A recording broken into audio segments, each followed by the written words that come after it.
आज उनका समय है, उनको उड़ने दीजिए। एक दिन हमारा समय आएगा, हम सबको उड़ा देंगे। एक दिन जीवन में आप कुछ अच्छा करोगे ना, तब सब बेटा बोलना बंद कर देंगे। ये जो आपकी माथों की लकीरें सिकुड़ने वाली है ना, इन माथों की लकीरों को बदलने के लिए ना किस्मत का काम नहीं होता, मेहनत का काम होता है। जिंदगी के 3-4 साल आपको घिस के मेहनत करनी होगी। इतनी मेहनत करोगे ना, इतनी मेहनत करो ना कि आपकी हाथों की लकीरें बदल जाएं, आपकी माथे की लकीर बदल जाए बेटा। इतना पेन चलाओ, इतना पेन घिसो, इतना पेन घिसो कि आपकी हाथों की लकीरें भी मजबूर हो जाए बदलने के लिए।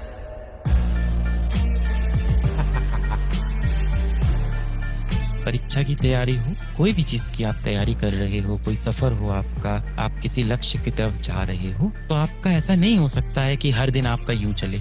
कई दिन आपके ऐसे होंगे, कई ऐसे होंगे, कई ऐसे होंगे, कई ऐसे होंगे, कई ऐसे होंगे, कई ऐसे होंगे। बस आपको ध्यान देना है कि आपके दिन ऐसे ना हो जाए, बस इतना ध्यान देना। ये तो चलता रहेगा बेटा। ये एक देखो, एक लाइन होगी, इस लाइन के कभी आप ऊपर होगे, कभी नीचे, कभी ऊपर, कभी नीचे, कभी ऊपर, कभी नीचे। बस इतना नीचे नहीं जाना है, इस पे आपको ध्यान देना है। Consistency is the king. और खुद पे लगाता भी है। संस्था के अंदर अगर हम लोग किसी नए आइडिया पे काम करते हैं या कोई नई चीज पे काम करते हैं, तो जाहिर सी बात है नई चीज तुरंत अच्छी नहीं बनती। तो क्या मैं उसको छोड़ देता हूँ? नहीं। Consistency is the king. लगे रहेंगे इस पे। छोड़ देना सबसे बड़ी गलती होती है। हो सकता हो किसी दिन आप 2 घंटे पढ़ो, पर अगले दिन हो सकता हो 6 घंटे पढ़ो, फिर हो सकता हो अगले दिन फिर आप 4 घंटे पढ़ो, फिर अगले दिन 6 घंटे पढ़ो, फिर अगले दिन हो सकता हो 1 घंटे पढ़ो। ये भी हो सकता है। पर इस बीच आपको क्या नहीं करना है कि अगर 6 घंटे नहीं पढ़े तो कुछ नहीं पढ़ेंगे। कई लोग ऐसा उसूल बना लेते हैं, और ये वही लोग हैं जो बोलते हैं कि कल से पढ़ाई करूंगा, कि आज का दिन तो चला गया, अब 6 घंटे पढ़ नहीं पाऊंगा, तो बचा कुचा जो दिन है वो मैं किसी तरह से व्यतीत कर लेता हूँ, और कल से फिर से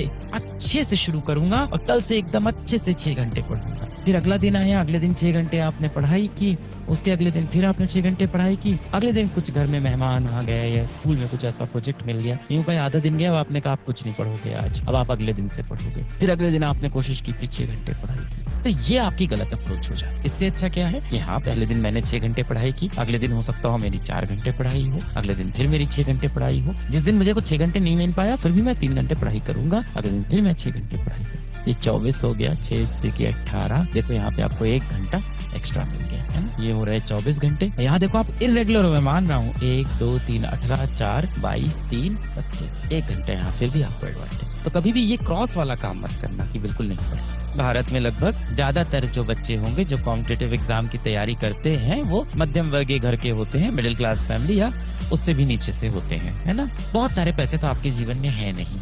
सबसे कीमती चीज जो आपके पास जीवन में इस समय है वो क्या है? क्या चीज है जिसको आप खर्च नहीं भी करना चाहते हो, तो बेटा वो खर्च होती जा रही है। समय। पैसा अगर मेरी जेब में मैं खर्च ना करना चाहूँ तो वो खर्च नहीं होगा, पर समय खर्च होता जाएगा। पता नहीं चलेगा कब आप 17 से 25 साल के हो जाओगे, बेरोजगार, जीवन निकल जाएगा। फिर आप बोलोगे किस्मत में नहीं था मेरे। धूप में खड़े होगे, कहीं मजदूरी वाले काम कर रहे होगे, ऐसे माथा सिकुड़ के इस तरह से अपने जीवन को और बेहतर बनाने के आपको मौका मिला है। कितना भी कोशिश कर लो, आप किसी भी तिजोरी में बंद कर लो, ये समय ऐसी चीज है ना, बहुत तेजी से अपने हाथ से निकलता जाएगा। और फिर वो समय आ जाएगा जिस दिन आप धूप में एक मजदूरी वाला काम कर रहे होगे, इस तरह से भाव सिकोड़ के धूप में घूम रहे होगे। ये जो आपकी माथों की लकीरें सिकुड़ने वाली है ना, इन माथों की लकीरों को बदलने के लिए ना किस्मत का काम नहीं होता, मेहनत का काम होता है। जिंदगी के 3-4 साल आपको घिस के मेहनत करनी होगी। इतनी मेहनत करोगे ना, इतनी मेहनत करो ना कि आपकी हाथों की लकीरें बदल जाएं, आपकी माथे की लकीर बदल जाए बेटा। इतना पेन चलाओ, इतना पेन घिसो, इतना पेन घिसो कि आपकी हाथों की लकीरें भी मजबूर हो जाए बदलने के लिए। आज उनका समय है, उनको उड़ने दीजिए। एक दिन हमारा समय आएगा, हम सबको उड़ा देंगे। एक दिन जीवन में आप कुछ अच्छा करोगे ना, तब सब बेटा बोलना बंद कर देंगे। करोगे, इतना भरोसा खुद के ऊपर आपको रखना पड़ेगा। ये जो आपके अंदर डाउट आ गया ना, मैं जीवन में कभी कुछ अच्छा नहीं कर पाऊंगा, नहीं बेटा, आपने इतना हार्डवर्क, इतनी मेहनत करना सीखा है ना, जीवन में हारना कोई नहीं चाहता। पर ये हारना जीतना हमारे हाथ में नहीं होता बेटा। जब हम खेल खेलने जाते हैं बेटा, तो हार जीत हमारे हाथ में नहीं होती। जब भी बेटा आप जीवन में कोई खेल खेलोगे, तो या तो आप जीतोगे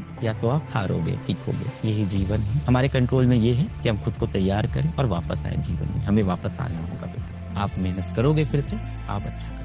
दिल में तो आपको पता होगा ना, जेन्युइन आगे आएंगे, लड़ेंगे। और क्या मेरा ड्रीम क्या था पता है? मेरा ड्रीम था इंजीनियर बनना, फिर मेरा ड्रीम था एक्टर बनना, मेरा ड्रीम था एक बहुत बड़ी ऑफलाइन कोचिंग हो मेरी, जिसके अंदर 3000 बच्चे एक साथ एक क्लासरूम में पढ़े। मेरा वो ड्रीम पूरा नहीं, पर शायद उससे बड़ा ड्रीम पूरा हो गया। अब्दुल कलाम आजाद साहब की एक बड़ी अच्छी कहानी आपको सुनाता हूँ। इनका बड़ा मन था कि एयरफोर्स में जाए, तो एयरफोर्स की भर्ती के लिए इन्होंने पेपर वगैरह लिखा और अपने शहर से आए। अब आने का खर्चा नहीं था, साउथ इंडिया से आते थे, एयरफोर्स की भर्ती के लिए आना था, तो अपने बहन के या माँ के कंगन अंगन बेच के ट्रेन की टिकट लेके पहुंचे। एयरफोर्स की भर्ती में गए और किसी कारणवश वो सेलेक्ट नहीं हुए, पायलट बनना चाहते थे, सेलेक्ट नहीं हुए तो बहुत दुखी हो गए। फिर घर वापस नहीं गए, इधर उधर टहलने लगे पहाड़ों में। तो उनको एक वहाँ पे गुरुजी दिखे, वो उनको अपने साथ अपने शिविर में ले गए, अपनी कुटिया में ले गए और गुरुजी को फिर उन्होंने बताया कि मेरा तो अब मरने का मन करता है साहब, जिंदगी अच्छी नहीं लग रही है, पायलट बनना चाहता था मैं, वो नहीं बन पाया, कंगन बेच के आया हूँ, मेरा सपना टूट गया गुरुजी, अब मेरा सपना नहीं है तो मैं जी के क्या करूंगा। तो गुरुजी ने उनको एक ही चीज बताई कि आज अगर आपका ये सपना टूटा है तो भगवान ने आपके लिए इससे बड़ा सपना देखा। और उस इंसान ने फिर फाइटर जेट किया, उसने तो फिर मिसाइलें चलाई। सुबह जल्दी उठ नहीं सकते, रात में देर तक जागना ही जागना है। दिन भर पढ़ाई करते हो पर क्या पढ़ा पता नहीं चलता। मोबाइल पे लगातार रील्स देख रहे हैं, शॉर्ट्स देख रहे हैं, पर इसके बाद भी कोई चीज ऐसी नहीं है जो दिमाग में बची हो, ऐसी कोई चीज नहीं है जो दिमाग में बस गई हो। पूरे दिन किसी दोस्त के साथ व्हाट्सएप पे बात कर रहे हैं पर इसके बाद भी जीवन में कोई सच्चा दोस्त नहीं बना। सोशल मीडिया पे किसी के साथ कमेंट खेले जा रहे हैं पर असल में सामने वाला लड़की है या लड़का है ये भी नहीं पता है। और आज तो जमाना ऐसा आ गया है कि आपको ये भी नहीं पता कि जिसके साथ आप कमेंट खेल रहे हो, जिसके साथ आप मैसेज खेल रहे हो, वो इंसान है या एआई है। पूरे दिन आलस लगता है, पढ़ने का मन नहीं करता है, मोबाइल चलाओ तो लगता है कि पढ़ाई क्यों नहीं कर रहा हूँ, डिप्रेशन आने लगता है, कॉपी उठा के बैठो तो पढ़ने का मन नहीं, फिर हाथ में मोबाइल पकड़ लेते हैं, एक लूप में फंस गए हैं। इसी तरह से काली अंधेरी रात आ जाती है, रात में 3-4 बजे तक जगते हैं, आंखें नीचे से काली पड़ रही है, अंदर से आंखें लाल हो रही है, सो जाते हैं, सुबह फिर देर से उठते हैं। आज आपको लग रहा हो क्या ही फर्क पड़ता है, अपनी माँ से मैं बदतमीजी से बात कर लूंगा, क्या ही फर्क पड़ता है, मैं अपने पिताजी से झूठ बोल दूंगा। एक ना एक दिन बेटा ऐसा आएगा कि दिल में आपको बहुत सारा गिल्ट होगा। मेरी एक मित्र थी, मित्र नहीं था, मेरी एक मित्र थी, और कैसे बताऊं ये कहानी, चलो बता देता हूँ, आप बस उसका आप दर्द समझना, आपको महसूस हो जाएगा वो दर्द। तो मेरी एक मित्र थी, कॉलेज में मेरे साथ थी और पढ़ाई लिखाई में अच्छी थी, ठीक थे, हमारा कॉलेज अच्छा था तो अच्छे बच्चे ही पहुंचते थे। तो जो मेरी मित्र थी पढ़ाई में बहुत अच्छी थी, वो लड़की किसी कारण से उसने सेकेंड ईयर के पेपर छोड़ दिए और वो किसी और चीजों में भटक गई। थोड़े से वो ऐसी चीजें करने लगी जो उस उम्र में उसे नहीं करनी चाहिए, नशे वशे वाली चीजों में वो फंस गई थी। मेरी दोस्त थी, मैंने उसको समझाने की भी बहुत कोशिश की और उसने अपने घर वालों से भी ये बात छुपा ली। तीसरे वर्ष आते आते उसने कॉलेज छोड़ दिया, फिर वो कॉलेज का हिस्सा नहीं थी, पर वो लौट के कानपुर से अपने घर वापस लखनऊ नहीं गई, लखनऊ की थी वो, तो घर अपने वापस लखनऊ नहीं गई, उत्तर प्रदेश में लखनऊ है। तो दूसरे वर्ष में उसने परीक्षा नहीं दी कॉलेज की एक भी, और कुछ ऐसी चीजें करने लगी जो उस उम्र में नहीं करने चाहिए, कुछ ऐसे पदार्थ लेने लगी, नशे वशे करने लगी जो उसे नहीं करना चाहिए। तो मैंने उसे समझाने की कोशिश की पर एक समय के बाद समझाना भी मुश्किल हो जाता है। और उसने अपने पिताजी को ये बात नहीं बताई कि ऐसा चल रहा है। कॉलेज का तीसरा वर्ष भी था, वो कानपुर में रही, चौथा वर्ष भी था, वो कानपुर में रही, उसने घर पे कभी कुछ बताया नहीं। अच्छा, घर वाले भी इतने पढ़े लिखे नहीं थे कि चेक कर पाए कि उसका रिजल्ट क्या है, क्या कर रही क्या नहीं कर रही। बहरहाल 4 साल के बाद वो वापस अपने घर गई लखनऊ और वहां जाके फिर उसने दूसरे एग्जाम्स की तैयारी शुरू कर दी, जो 12th पास करके जो एग्जाम दे सकते हैं उसकी तैयारी शुरू कर दी। जब वो एग्जाम की तैयारी करी थी, उसके पिताजी अचानक बीमार पड़े, हॉस्पिटल में एडमिट हुए, उनको दिल की कुछ बीमारी थी, खून देने की बात थी, तब भी मैं गया था। मैं दोस्ती निभाता हूँ ऐसे लोगों से, ऐसा नहीं है, कितना ही बुरा दोस्त हो, दोस्त होता है ना, कितना ही बुरा किया। और मैंने तब भी उससे कहा कि अपने पिताजी को सच बता दे यार, देख उसके पिताजी यार खत्म हो गए और उसके जीवन में सबसे बड़ा गिल्ट यही है कि मैं अपने पिताजी को झूठ बोलती रह गई, आखिरी वक्त तक झूठ।